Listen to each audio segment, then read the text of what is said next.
What's up guys, Lou here for Golf Avenue. Did you know that our Cobra video is our most popular to date? That's all thanks to you guys for watching at home. To thank you, we've decided to set up another comparison video. This time, we're taking on one of the biggest brands in the game, Callaway.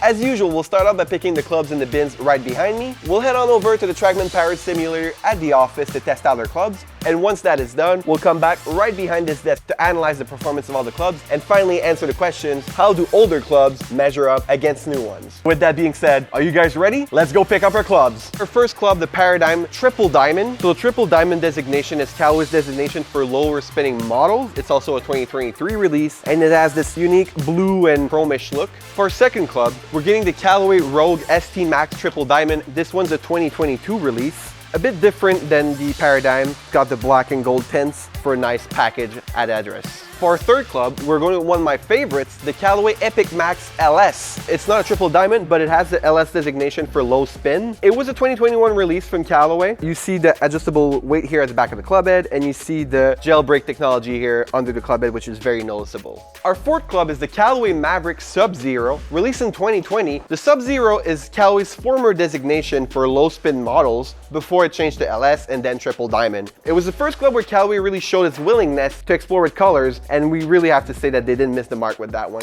Our fifth driver is the Callaway Epic Flash Sub-Zero, released in 2019. It's a return to the classic green and yellow line colors from Callaway, and it's also a return of the adjustable sliding weight that we saw from the previous model that we looked at earlier, the Epic Max LS. All right, let's look at our last club, the Callaway Rogue Sub-Zero, released in 2018. It is very different in terms of look from the other Rogue driver that we looked at, but it's still good looking nonetheless. So that rounds up all the clubs that we need for our experiment. Now it's time to head on over to our TrackMan Powered Simulator at the office and test out those clubs on the simulator. While I'm setting up for our test, let's quickly discuss what stats we'll be keeping an eye on. First off, we'll really focus on both carry and total distance for our drivers, and we'll also give a lot of attention to the spin rates. We'll be using a Mitsubishi Tensai AV Series blue shaft with all of our drivers, since Callaway has made the smart decision of keeping a loft sleeve adapter the same for years already. Also, all of our clubs are set in the 8 or 8.5 degree loft setting. So enough chatting and let's get to testing. Alright guys, we just got done with our test. We're gonna head on over to the SC right now. We're gonna take a closer look at all the numbers from all the clubs, compare them, see how the older ones measure up to the new ones, and we're gonna answer the questions, how do older clubs compare to brand new ones? So let's get on over, take a closer look at those numbers, because I'm thinking they might be more surprising to you, so let's go. Alright guys, we're back at the FC. It's time to take a closer look at the performance of all our drivers that we have right here, how our clubs are doing. I'll show you the graphics right at home. The first thing you notice when you look at this chart is the carry distance discrepancy between the longest and the shortest club. It's really not that massive. It's about a 7-yard range between the Epic Flash Sub-Zero, which was our longest club, and the Callaway Maverick, which was our shortest carry distance club. 7 yards is definitely considerable, but it's not that massive when you sometimes consider the difference in prices that you may have between the longer club and the shortest club. In this case, the longer club is not that recent, and the shorter one is a little more recent, but only a year. So the difference in distance is pretty striking. The second thing you might notice are the really low spin rates level, and that we expected because all the models we use are low spin variations of these specific driver model. But the Epic Flash did surprise us with a very, very low spin level, and it was consistently very low. Lastly, the thing that might not be as obvious to everyone, I gave my best swings to the Rogue Sub-Zero to see just how far I could push it, and despite that, the higher ball speed levels still ended up being with the Paradigm Triple Diamond driver, just because it's so recent, and the club face is so hot at impact. Really a great choice if you need a little more speed at impact, especially off the tee.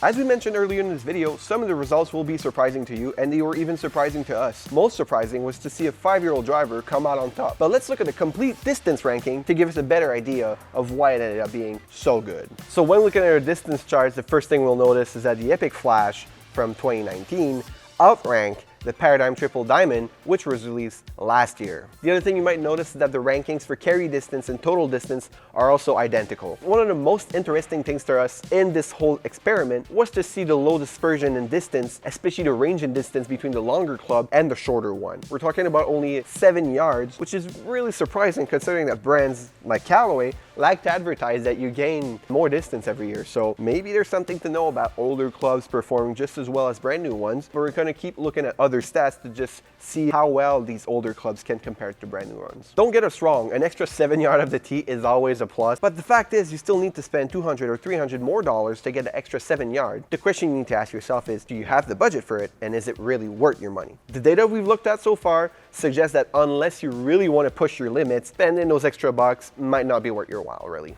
But now that we've got distance covered, it's time to look at spin rates and see just how much they impact the performance of our drivers.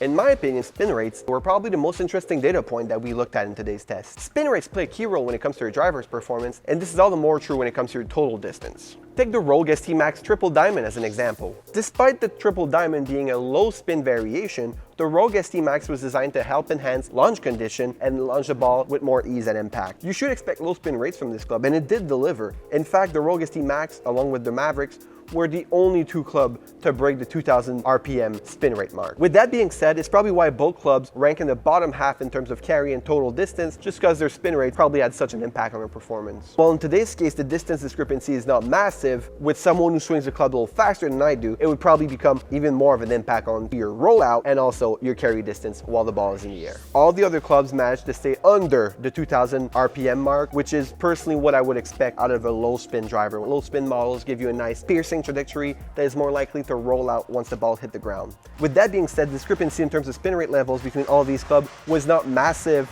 but it still probably played a key role and probably took maybe 1 or 2 yards away in terms of total distance and carry distance from the clubs with higher spin levels especially. So that wraps it up for a look at the spin rates level rankings.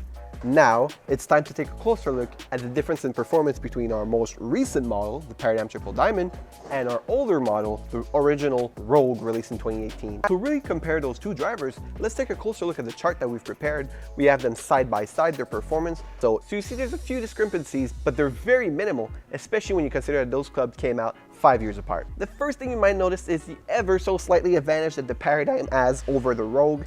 And that's really surprising considering Paradigm has 5 more years of innovations contained inside its club head. And there's no denying it. I gave my best swings to the Rogue. Overall, it had the best average in terms of club speed of all the clubs I tried out today. But despite this, the Paradigm still outshined them in terms of club speed, just because the club face of the club is so hot at impact and the ball just flies off the club face. Personally, I didn't really like the feel of the Paradigm off the club face, but I could tell that every single time the ball was just coming right off of it and flying right into the air.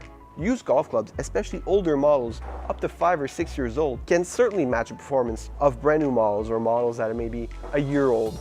Now that we've tested all our models, analyzed their performance, compared them against one another, there's only one more thing for us left to do, and it's to answer the question we posed at the start of this video: how do older models compare against newer ones or more recent models? Based on the results that we got today, it's pretty evident that when it comes to the average golfer, models from 5 or 6 years ago can definitely suit your game and even match the performance of the more recent model when they're in your hands. There's no need to ruin yourself to get your hands on the latest models on the market. Look for models from 5 or 6 years ago and you'll get very similar or almost identical performance for a fraction of the price you would have paid. With that being said, for the sake of transparency, we'll also say that if you're one of the higher skilled players or you just want to get to the next level of performance or get into competitive golf, you might want to look at the more recent models just because you'll have the skill levels necessary to get the most out of these high-end drivers. And before we let you go, we'd just like to remind you to like this video and subscribe to Golf Avenue's channel. And while you're at it, maybe ding that little bell so that you're always up to date on our latest releases and that you always get access to deals on the clubs mentioned in our videos. We're always looking to make better content for you guys, so liking and subscribing is the best way to support us, and commenting might just help as well. So thank you guys for all the love, we really appreciate it. And for Golf Avenue, I've been Lou. Until next time, close up time.